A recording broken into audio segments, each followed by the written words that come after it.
And we're back. Back and hopefully better than ever. I mean, I don't know if whoever was tuned in last night, we had some technical issues and it was horrible in many ways. So hopefully today it'll be smooth sailing. But today we have a great guest and I'm really excited to just talk to him. We just had a little bit of conversation. That was great. But Adam Kitchen is like, sort of a hero to me in a little bit of a way. 'Cause he's been growing his agency and creating awesome content. So teach the world about how to do email marketing better, especially in the e-commerce space, as that's his main focus. His only focus, I understand. So, I hope you can handle the accent. It's Liverpool, apparently. But I'll try. I might have to ask him to repeat things a few times, but hopefully not. And we'll add subtitles if possible. But anyway, without further ado, please welcome Adam Kitchen. Wow, Kalal, what an intro. I've never had one like that before. Really set the stage. I don't know whether to be proud or embarrassed. You should be proud, man. You've done a lot of great stuff, and it's been awesome watching you, from afar. So yeah, it's an honor for me, really, to have you here, and we'll dive in and learn about what you've done, and and a lot of other stuff on the way. So let's go. Let's do it. All right. So can you just introduce yourself? Who you are, where you're from, what happened, and then how did you start this whole e-com email? How did that happen? And now you're talking about it on this podcast. Okay, let me try and give you like a very condensed version because I know we've got a lot of questions to get through. But my background when I was 17, so I'm 33 now, just for context. So this is over 15 years ago, was selling sports supplements in a retail store. And back then, sports supplements was a very niche industry targeted at bodybuilders. Now it's like a very mainstream health and wellness movement. But back then, only bodybuilders really took supplements. And I was a bodybuilder. Not now. You can see I've lost quite a bit of size since then. But I loved weight training, and that was my first ever job, basically being a sales assistant. And I was posting on internet forums. I was very active online on bodybuilding.com. And then I had a link in my signature going back to the retail store's website. And we had 5 brick and mortar stores and a small growing e-commerce operation. And I got a phone call one day from the owner saying, "Are you Adam Kitchen?" And I said, "Yeah." So I started worry, thinking I've done something wrong. And he said, "What have you done to send all this traffic back to our website? Are you posting on these internet forums?" And I said, "Yeah." He says, "Wow, this is amazing. Do you want to come here and learn about e-commerce?" And back then, everything was custom coded from the ground up. There was no Shopify. There's no code solutions. It was all heavily custom, very new industry. And that's how I fell into email. We used to send a weekly newsletter. It was super successful. It was very focused around content and community. I also built an internet forum for their website. I wrote a massive amount of content, hence why I'm still doing it today. And that sort of engraved my philosophy and approach to email and e-commerce. It's add value, distribute high quality content, and people will buy as a byproduct of enjoying engaging from you. And that's been the start and how it's led to today. Eventually, I had my own store. It wasn't so successful, unfortunately. I've done quite a lot of other things in between, all within the realm of internet marketing. And then started the agency sort of 4 years ago, realized that the market for e-commerce was consolidating around Klaviyo and Shopify. Knew that was my skill and niche down. And, here we are today. We've worked with some amazing brands. We're going strong. We have a really great team. And I'm still loving it, still learning a lot every single day from people like yourself. You just got to stay curious, still innovate. And there's always new tech and new strategies to learn. And that's what I try and do. All right. That was a great condensed version answer. So thank you. All right. You've gotten really, active on LinkedIn, sharing tips and flows, and your profile's grown with it. So what was the biggest surprise with all that activity? Well, I could answer this question in multiple ways, but to give you a context as to why I started posting on LinkedIn, it's because when we started the company, I had no money and this is all I knew what to do. So I started posting because I didn't know how else to generate leads and attention. And I enjoy writing content and sharing strategy. And, like many people, I hear that they don't post because they have imposter syndrome. Even though I think I was even very experienced at the start, it was still a bit nerve-wracking for me. So I started posting. After about a year, tumbleweed, no traction. All of a sudden, people started to message me and said, I really enjoy your strategy. I like how you talk about things. And that really gave me momentum to keep going. So the biggest win, obviously, is building my business off the back of LinkedIn. Can't deny that I do it for lead generation. But the secondary benefit, which is just as important, if not more, is that I've met amazing people, like really good friends who are some of my best friends offline now. So not only has it helped us build the business, I've just met like amazing entrepreneurs and really kind people who've went out of their way to help me, and hopefully I've been able to reciprocate for them, and that obviously motivates me to continuously post more today. Right. Now, I guess that's it. I mean, like I find from my LinkedIn activity, like most of the people I end up connecting with are other marketers and email people. Yeah, not really leads so much, but that's how it works, like, and that's a great, the email community is awesome, and talent is out there. So that's definitely helpful. Oh, come on.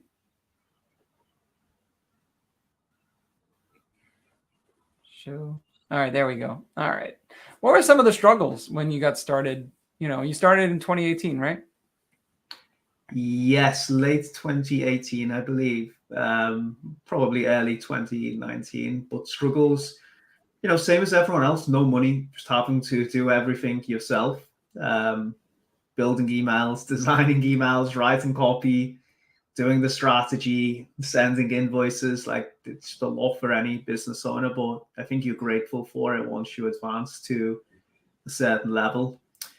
And some of the struggles today is obviously, I think, on a personal level, once you get more established, it's making sure that the team is trained to the right standards and they're able to carry the baton for you and represent the company well. And I think that's something that all business owners have an ongoing challenge with. And I think we've done a lot of great things for the staff, put like rigorous training in place and constantly have an open culture of trying to innovate and encourage people to, make mistakes and just try new things, because we don't want to become commoditized like a lot of the other agencies and just do drag and drop, repeat templated stuff. If we do that, we'll die and we'll compete on price. So it's always been the philosophy to try and do something different, become more integrated into the business. That's difficult because it's not necessarily a scalable business model, as opposed to a copy and paste type of templated strategy and design approach, but gives us a lot of satisfaction, and that's just the direction that we've went in. Right. No, that's a great point. Like, you try to be the bleeding edge on the industry. And that's try hard. That's awesome. All right. So what do you feel the keys were, to growing? Like, you think about today, right? You're at a certain place, and I assume you want to continue that trajectory. So what do you feel like were like the main things that really helped you get there? Yeah, it's a good question. I've thought a lot about this year as well. Obviously, I've mentioned in the beginning, content marketing has been critical for us, and it's still a main driver today. I break like agency sales down to, I think it's 3 or 4 methods. I think you've got, organic type content marketing, thought leadership, whatever you want to call it. That was always the main pillar for us. That's worked well, but it took a lot of time to gain traction.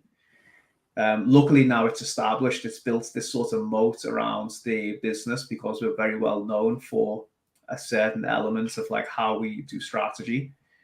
Then you have like direct response methods, which I would class, like cold outbound, Facebook ads. We haven't had any success with these really, to be completely honest. We've dabbled with a bit of cold outbound, and I don't like it, but it's been hit and miss, and I just personally don't enjoy it at all, because I think it sets you off on the wrong footing. But I know, many agency owners who've got great results from it. So I don't want to just disregard it completely.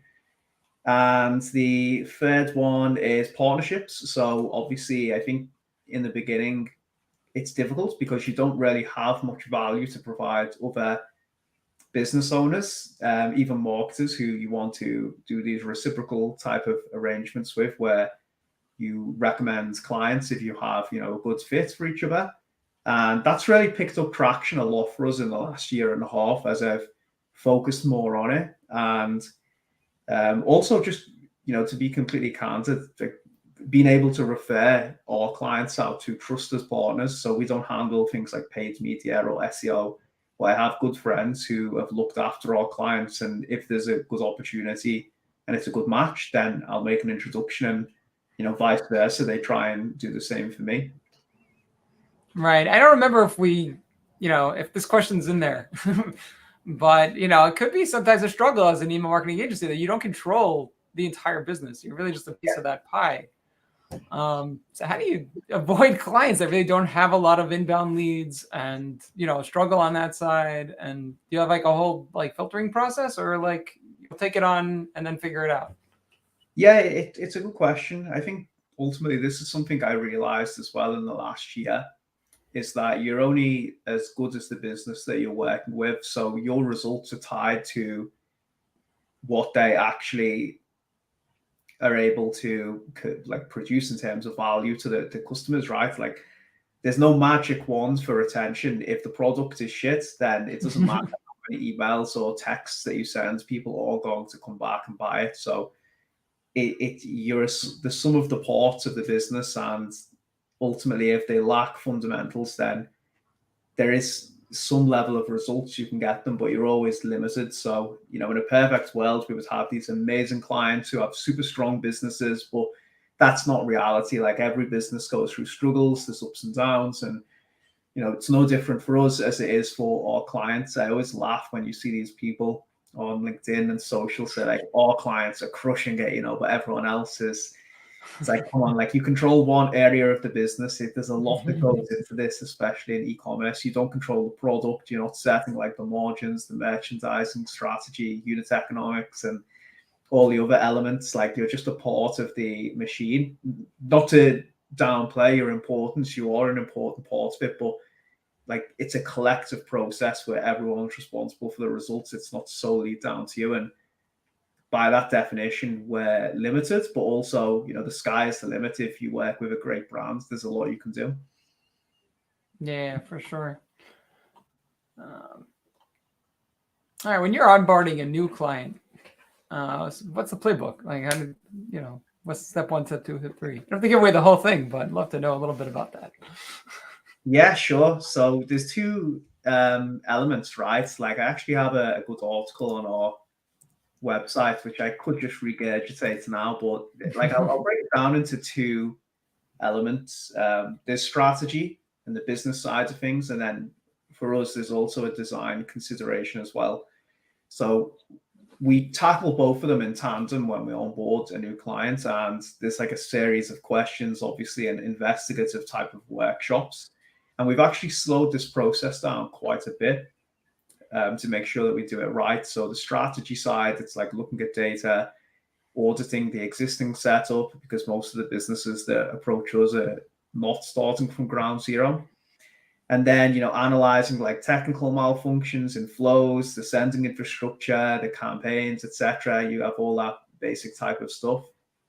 And then it's like putting a strategy together, right, based on what the projections are in terms of the data, like where you see opportunity. And then on the design side, we do a series of workshops where we look at what they've sent in the past, what they like about their current design, what assets they have, what type of image they want to portray in the future. And then we'll do like a mock-up of templates for copy and design. And then once we get aligned on that side of things, then we will start to move forward and say, okay, here's a strategy. And then we'll start to send the designs across to the client. So it can take like 2 to 3 weeks to get them fully onboarded and do it right. But I think by slowing down at the beginning, we've been able to reduce friction after a month. Say, for example, if you're not aligned on strategy and design, it can be like very hard to rebuild momentum.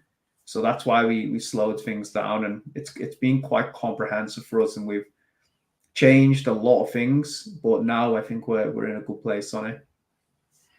All right, awesome. All right, how much are you involved in the day to day? You know, you talked about in the beginning, like everything, you're on your own pretty much. But today, like, you know, I assume you split your time between like looking at the data and looking at what's going on. And, you know, like, yeah. So how does, you know, how much are you involved in the actual work, and how much are you doing like content stuff, and how do you divide your time? So I'm not involved in the actual deliverables much anymore. I know exactly what's going on with pretty much all our accounts because, you know, we're not a massive agency, right? Like, I know all our clients personally. I am aware, like, of whether we're having success, whether we need to like change some things. I have an intimate relationship with everyone on the team, so I understand like where we're up to on everything. And but I'm not creating the strategy. I'm quite outspoken and I love strategy, as you know. So I have like tons of suggestions, and ultimately it's up to the strategist to implement what they feel is best for the client because they have the most context on the business. And you know, I've had to become a better leader and manager of the business, so I can't do all that work anymore. But I still love it, and it's important for me to understand the industry. So I do have some involvement there. So it's more of like a guidance, like a leadership level, I suppose. I don't do the day-to-day building of the emails, writing the copy and stuff. Although from time to time I like to jump in and, you know, share my 2 cents.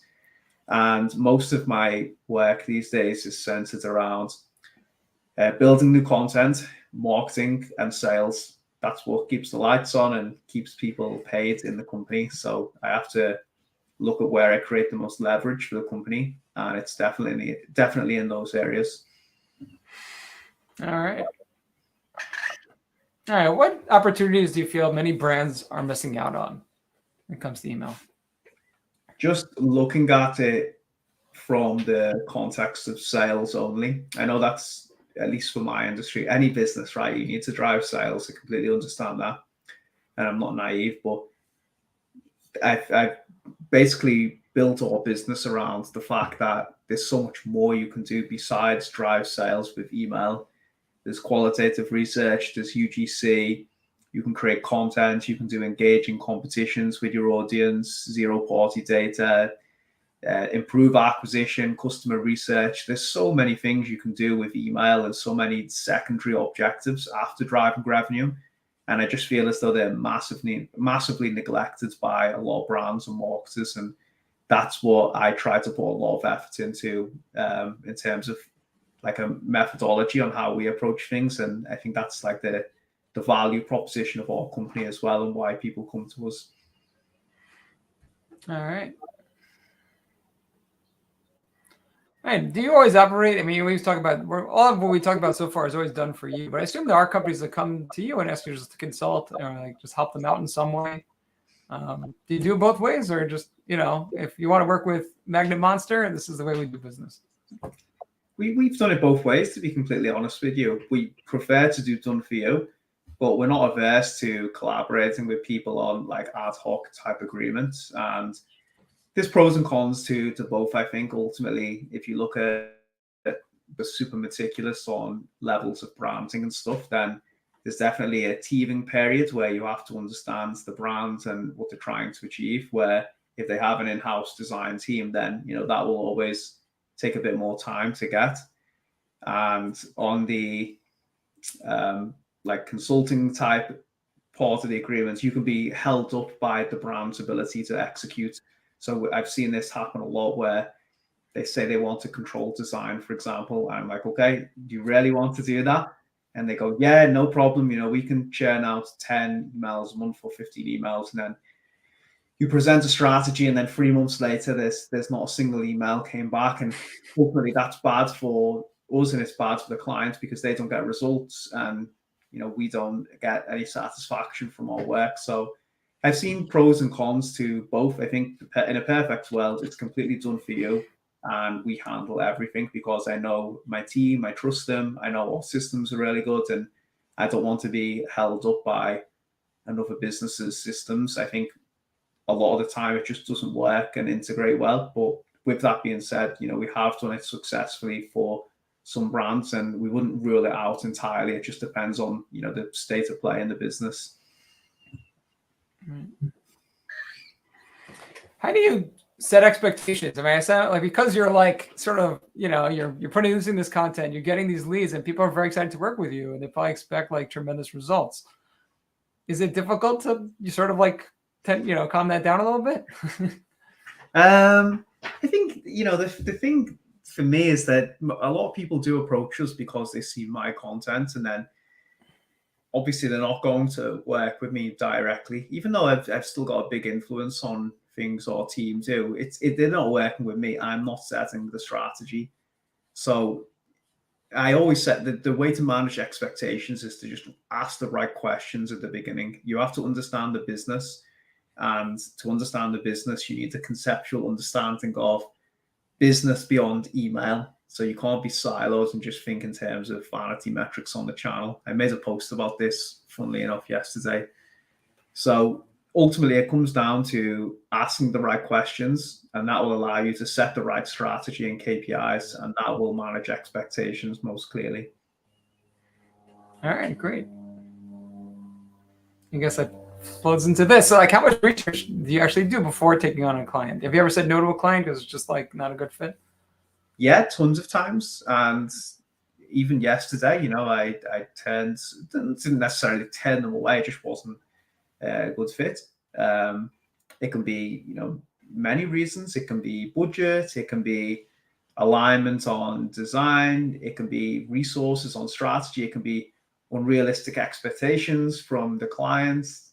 So the level of research comes down to, again, me asking the right questions and making sure that, one, we're able to help them, and two, that the client is like realistic in terms of what they're expecting. And if you're not aligned on either of those questions, then it's a recipe for churn, and you shouldn't take that business on, because you're going to create a lot of stress with the team, and ultimately you're not going to be able to deliver. So that damages your reputation as well. So it's a lose-lose for both parties.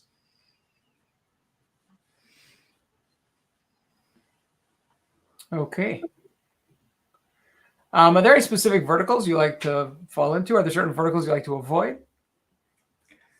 To be completely honest, no. I find all businesses super interesting, and we've worked with everything from your typical consumer packaged goods like supplements, food products, nutritional products, to furniture, sex toys. We've pretty much done every type of business you can imagine at this point. And I think for me personally, that's what keeps it interesting and fresh, is that we have so many different clients in different verticals, and each one has a different strategy, different business dynamics, unit economics, omni-channel strategy. And that's what keeps me excited and passionate for it. It's not the same thing over and over again. All right. Okay, now looking in your own inbox, like, what emails or brands do you like to sign up for and you enjoy their content and get inspiration from?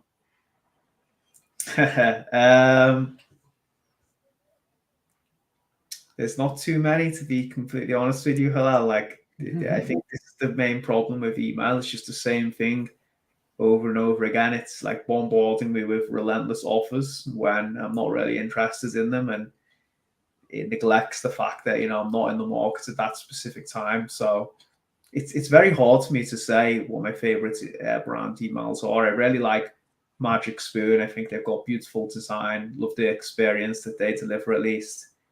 And then the brands that we create the strategy for have really good content as well. All right.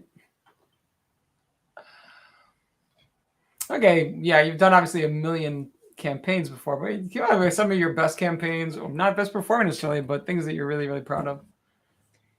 Yeah, I spoke on another podcast with Blake Imperil from Wonderments last week, and we went into some of these campaigns that I've done. But we've created like quite a few really interesting gamified emails where the customer has to respond like a facts or fiction game.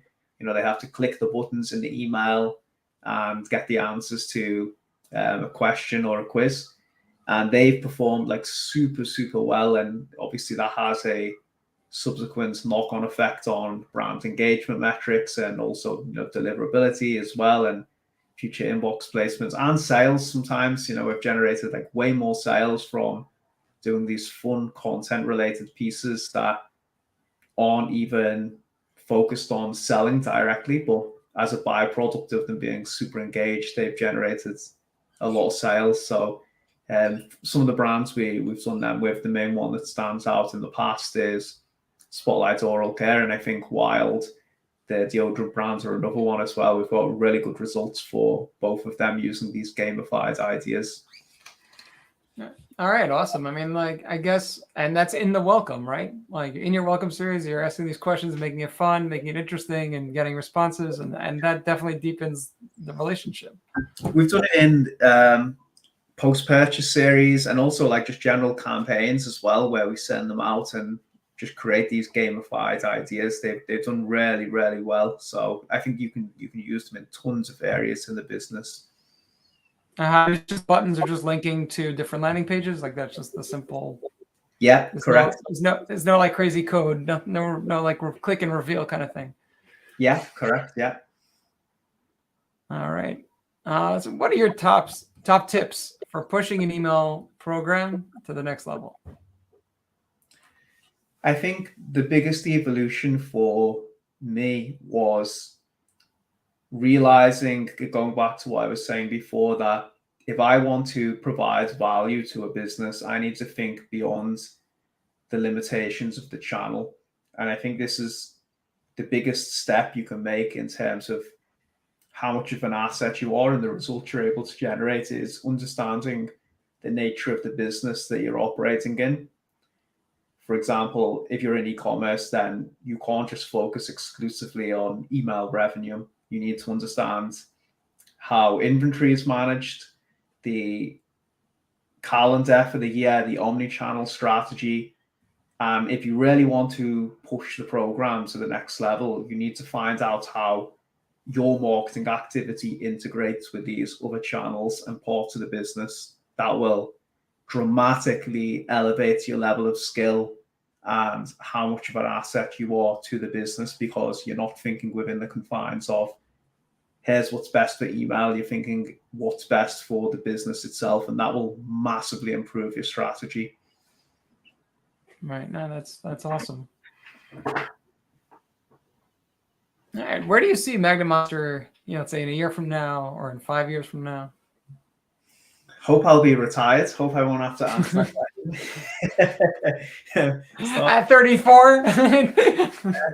Yeah, with a lot more grey hair at least. But for me, I always wanted to, I be completely truthful. I started the company off to help myself financially, because I came out of a bad position with my previous company, and it's became much more than that for me. It's became about now supporting the team and making sure that the staff are looked after and they've got good career and they're able to look after their families. That's much more important to me. I consider myself much healthier position these days, and I want to grow opportunities for them. So that's the number one objective I have, is to make sure that the people who are with us on this journey are well looked after and they're able to support their families.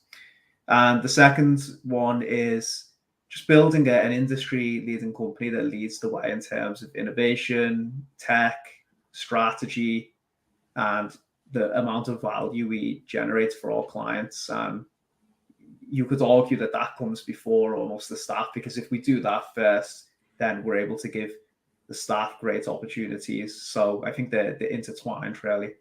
And whether that will happen in 1 year, 5 years, it's a good question. I think it's difficult for me to answer in 5 years, because the pace of the industry is just astronomical. Like it's incredible actually seeing in the last year how much things have changed, and who knows, right? Like where email is going. I know your next question, which we can go on on to now is on AI. But I think, yeah, it could be 2 years from now where we're not even designing emails anymore. We're just prompting a machine to create everything for us. And then it will be a case of, here's the segments you send to, like, here's the most profitable times of the week, the days. It will be very interesting to see how redundant a lot of the work we are doing today will become, and at what time frame that happens. I think ultimately our role will just evolve to become more of these like prompters and controllers of the strategy that's guided by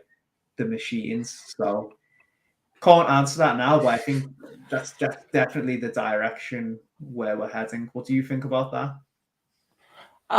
Yeah, I kind of agree with you in a lot of ways. Like that, yeah. I mean, we don't even know. I think really it's like sort of like reminds me of like 1996. Like we thought, who were thinking about the internet that we'd be like talking like this, or like, it's beyond our imagination. I think. Like, I mean, I think we're all surprised. Like, but it could be like in a few years we'll have friends that are machines. You know what I mean? Like, they take a personality, you know what I mean? And it's like they're a human being. It's like, it's strange and it's creepy in a lot of ways. I mean, I just saw about, the founder of OpenAI, talking about how he's nervous about where this might go and what damage it could potentially do. But on the flip side of that, it could do such amazing things like in healthcare, in saving tons of time and hours of busy work. I mean, I just hope that it'll ultimately have a happy ending, but it's a little scary. And I'm also curious to see like how quickly or who's going to be the first one to get there, but how ESPs specifically have AI tools integrated into email creation and stuff like that.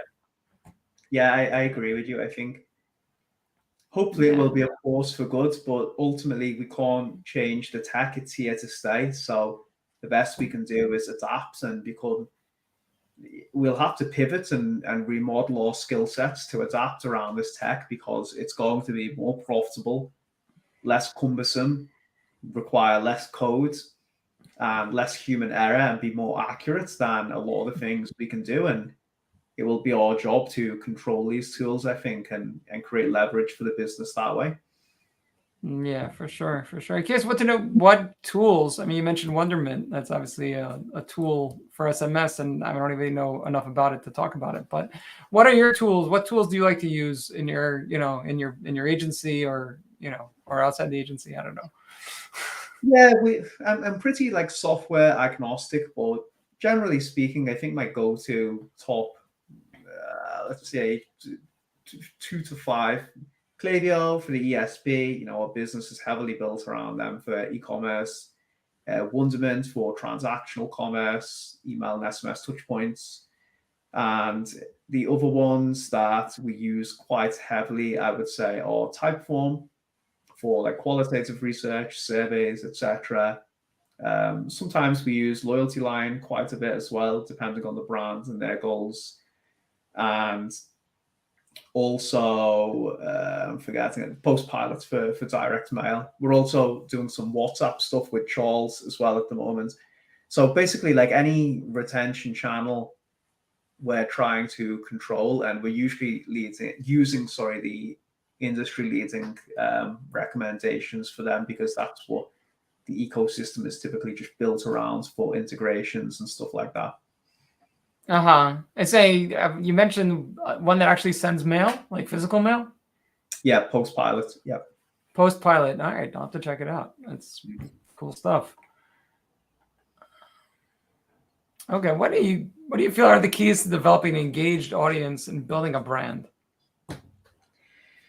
Understand the pain point that you solve for your audience, and just try and create as much value around that, and differentiate yourself through thinking outside the box. I know that sounds quite vague and fluffy, but I think a lot of the time when you look at so many brands, they're just all doing the same thing, the same emails, the same social media posts, even like the packaging is looking the same on a lot of them. And I just think there's a big opportunity. If you look at like, what's that canned water? Is it Liquid Death in the US? Liquid Death, yeah.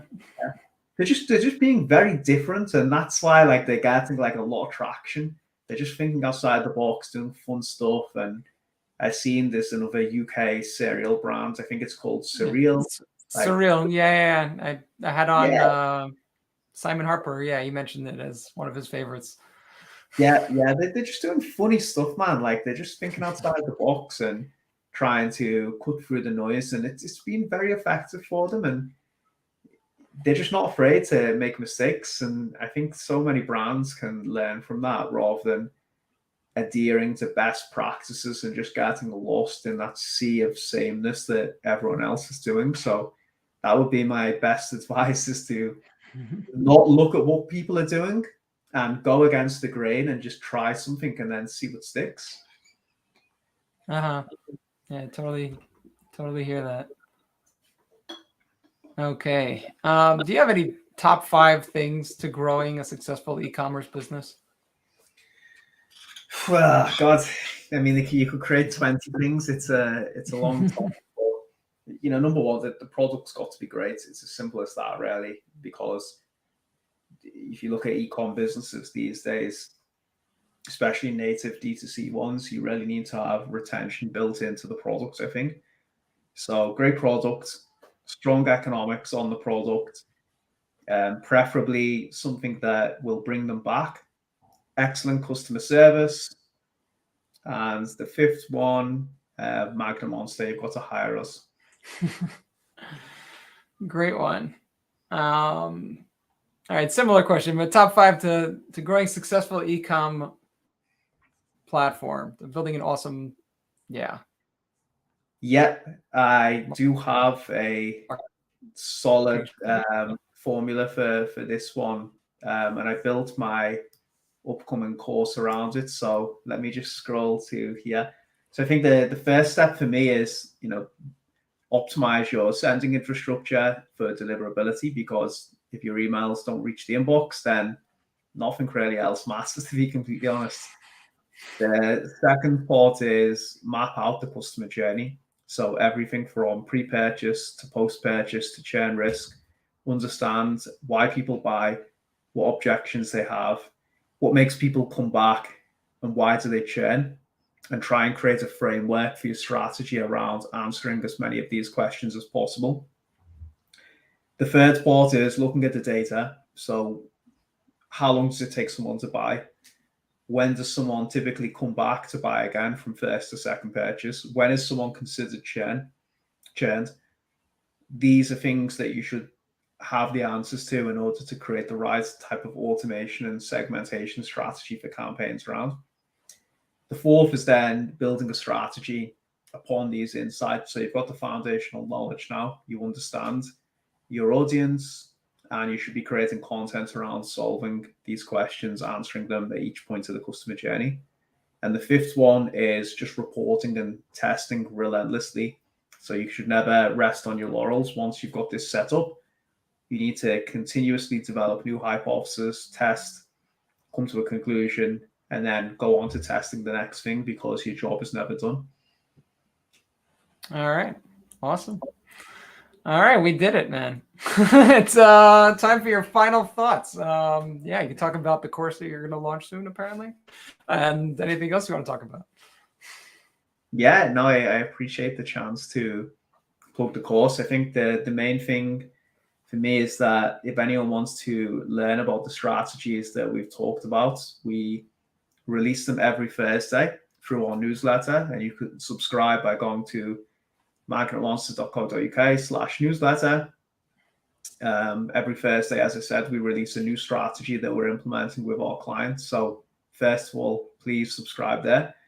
And I will release more details on the course soon. It's going to come out soon. It's going to be about all these advanced strategies. It's not going to be basics. So if you're looking for answers to how to build an abandoned cart or how to integrate Shopify with Klaviyo, like, this is not for you. This is for serious marketers who want advanced strategies about some of the things that we discussed today, Hillel. And hopefully, that is what people are looking for, because there's enough basic advice out there. We need someone who is going to go against the grain and suggest new things. And that's what I've tried to focus the content of the course around. So subscribe to the newsletter and you'll be first to hear about it when it comes out. Awesome. Thank you so much. Really, really value this last 40 minutes. I noticed there were some hiccups and, and internet stuff. I'm not sure what happened, but hopefully, stick around. I'll be with you in a minute. Yeah, that's the end of our show. Thanks for sticking around. I hope you all enjoyed. We didn't get any comments, but I hope you guys are watching and enjoyed it. And look for it on Spotify and, all those other great, platforms for listening to podcasts. Bye-bye.